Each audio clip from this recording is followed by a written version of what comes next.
দেখতে দেখতে রাজস্থান ট্যুর থেকে সবগুলো ব্লগ তোমাদের সাথে শেয়ার করা কিন্তু একদম কমপ্লিট হয়ে গেল। আজকে জয়সলমেরের ডে 2 ব্লগটা তোমাদের সাথে শেয়ার করব। তো তোমরা এত এত ভালোবাসা দিয়েছো আমার ব্লগগুলোতে, তো সবাইকে থ্যাংক ইউ।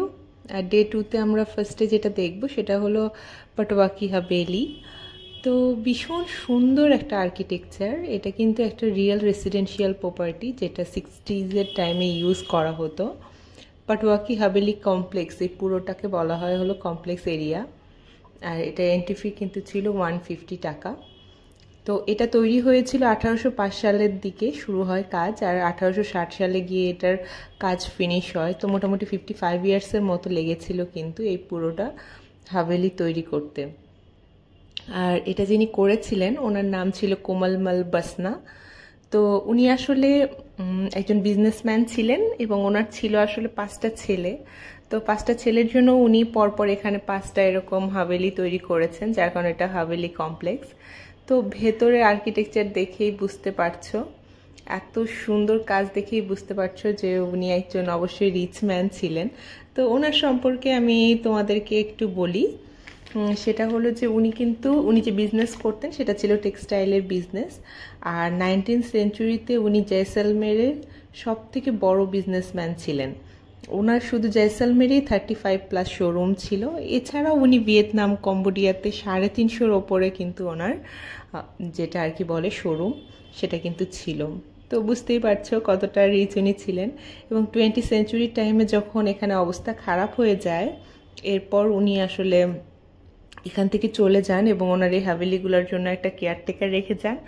তো বর্তমানে শুধু এই প্রথম হাভেলি যেটা, এটাই ওপেন আছে, নর্মাল মানুষের জন্য দেখার সুযোগ আছে। আর বাকিগুলো বন্ধ। আর শুধু 4 নম্বর হাভেলিটাতে ওনার কোনো একটা রিলেটিভ থাকে। তো কথা বলতে বলতে এই যে দেখো আমরা একদম হাভেলির ছাদের দিকে উঠে পড়েছি। আর এখান থেকে সব থেকে সুন্দর যে ভিউটা, সোনার কেল্লা কিন্তু এখান থেকে দেখা যাচ্ছে, মানে জয়সলমের ফোর্ট। তো এটা আসলে আমি জানতাম না, আমি যখন ওপরে উঠে আমরা এটা দেখতে পাচ্ছিলাম, তো ভীষণ ভীষণ ভালো লেগেছে আমার। তো তো ওনার সম্পর্কে আর কি বলবো, উনি কিন্তু মানে 1910 সালে যখন একটা লিস্ট বেরিয়েছিল যে ইন্ডিয়ার টপ 10 মিলিনিয়ার যারা আছেন ওনাদের নাম, তো ওর ভিতরে কিন্তু ওনার নাম ছিল। তো এই তো তারপর ওখান থেকে বেরিয়ে আমরা কিছু স্ট্রিট শপিং দেখতে দেখতে চলে এলাম জয়সলমের ফোর্ট, আমাদের সবার সেই পছন্দের সোনার কেল্লা, যেটা সবসময় শুধু বই খাতায় পড়ে এসেছি, মুভিতে দেখে এসেছি, আজকে চোখের সামনে বিশ্বাস করতে একটু কষ্ট হচ্ছিল।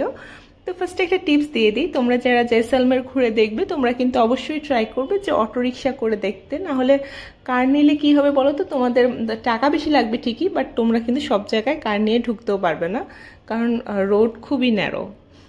আর গাইড তো অবশ্যই নিবে, অবশ্যই মানে অবশ্যই অবশ্যই নিতে হবে, না হলে কিন্তু কিছুই বুঝতে পারবে না। তো এই যে দেখতে পাচ্ছ এটা কিন্তু একটা লিভিং ফোর্ট, জয়সলমের ফোর্ট যেটা, এর ভেতরে প্রায় 4000 মানুষ থাকে, 350-র ওপরে বাড়িঘর আছে। আর এই যে দেখো ভেতরে অনেক হোটেলও আছে যেখান থেকে মানুষ এই যে নিয়মিত বের হয়ে যাচ্ছে। তোমরা চাইলে এখানেও নাইট স্টে করতে পারো।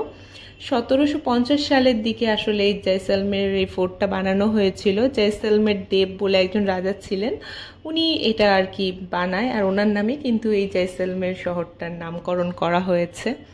তো ভেতরে একটা সব থেকে ফেমাস হলো জৈন টেম্পল আছে। তো আমরা যারা আর কি হিন্দু ধর্মের আছি, আমরা তো অনেকেই জানি যে আমাদের তীর্থ বলতে যেটা বোঝায় আর কি কাশী, বৃন্দাবন, মথুরা, ওরকম যারা জৈন ধর্মের আছেন ওনাদের জন্য কিন্তু তীর্থস্থান বলতে জয়সলমের, কারণ এটাই ওদের সব থেকে পুরানো মন্দির। আর এই যে দেখো গল্প করতে করতে সে বসেও পড়েছে, এখানে রাজস্থানী ফোক সং উনি গাচ্ছিলেন শোনার জন্য। আসলে চোখে না দেখলে বিশ্বাস করার মতো না, কত সুন্দর সময় আমরা এখানে কাটিয়েছি। আর কি বলবো তোমাদের। আর একটা কথা বলি, সেটা হলো জৈন টেম্পল ছাড়াও কিন্তু এখানে অনেকগুলো হিন্দু টেম্পল আছে, যেমন শিব টেম্পল ছিল, তারপর লক্ষ্মী নারায়ণ ছিল। তো অনেকগুলো সুন্দর সুন্দর টেম্পল আমরা এর ভেতরে দেখেছি। আর এটা কিন্তু ভারতের সব থেকে আর কি কি বলবো একমাত্র লিভিং ফোর্ট যেটা আর কি, সেটা কিন্তু এটাই। আর একটা জিনিস সেটা হলো এই জয়সলমের ফোর্ট, এই জয়সলমের ফোর্ট হলো 3 থেকে মানে পুরো জয়সলমের যে শহরটা সেটা কিন্তু মাত্র 3 থেকে 4 কিলোমিটার জায়গাতে বিস্তীর্ণ। তো আর এই যে দেখো কথা বলতে বলতে মিস হয়ে যাচ্ছিল, এটা কিন্তু সোনার কেল্লায় সেই মুকুলের বাড়ি। তো সোনার কেল্লা তো তোমরা সবাই জানো, এটা আসলে জয়সলমের ফোর্টের চেয়েও সোনার কেল্লা বলে বেশি ফেমাস। আর কারণটা হলো সত্যজিৎ রায়, সেটাও তোমরা জানো। আর সব থেকে ভালো লেগেছে আমার এখানকার কালচার, আসলে ওখানকার মানুষ। আর আর এই দেখো মার্কেটে কি সুন্দর সুন্দর জিনিস পাওয়া যাচ্ছিল। তোমরা যারা এখনো ভাবছো যে রাজস্থান ঘুরতে যাবে, তো আমি তোমাদের একটা কথা বলবো, তোমরা শপিংয়ের জন্য ফার্স্ট যোধপুর দেন জয়সলমের। আর জয়সলমেরে এত সুন্দর সুন্দর জিনিস এত কম টাকায় তোমরা পাবে, চিন্তার বাইরে। তো যারা শপিং ফার্স্টেই করবে না, ফেলে রাখবে, লাস্টের দিকে করবে। আর এই যে রাজস্থানি ড্রেসগুলো ছিল, তোমরা চাইলে এগুলো পরে পিকচার তুলতে পারো। এরপর আমরা আসলে যাচ্ছিলাম হলো জয়সলমের লেকের দিকে। আর এই যে দেখো এখানেও ক্যামেল রাইড হয়। তোমরা যারা থারে যাবে না, তোমরা একদম কষ্ট পাওয়ার কিছু নেই, ক্যামেল রাইড জয়সলমের সব জায়গায় হয়, তো এখানে করে নিতে পারো। আর এই যে কথা বলতে বলতে আমরা চলে এসেছি লেকের দিকে। আসলে তখন অনেক দুপুর ছিল, আমরা যদি একটু বিকেল বিকেল যেতাম তাহলে হয়তো তোমাদের সাথে আমি ওখানে বোট রাইড যেটা হয় সেটা কিছু শেয়ার করতে পারতাম। আর জয়সলমেরে কিন্তু কোনো কালার করা যায় না, সেটা তোমরা দেখেই বুঝতে পারছো। তার কারণ হলো এটা কিন্তু ওয়ার্ল্ড হেরিটেজ সাইট, এই কারণে এখানে একদমই পেন্টিং নিষেধ করা। আর পুরোটা শহরই কিন্তু এইভাবেই সেম রকম দেখতে। তো ওরা আসলে এটা মেইনটেনও করে, কারণ স্যান্ডস্টোন মেইনটেন না করলে তো আর হবে না। তো লাস্টে তোমাদের সাথে কিছু পিকচার দিয়ে দিচ্ছি, তোমরা দেখো সেদিনের তোলা কিছু সুন্দর সুন্দর ছবি। আমার তো ভালো লাগে, তোমাদের কেমন লাগে জানিও।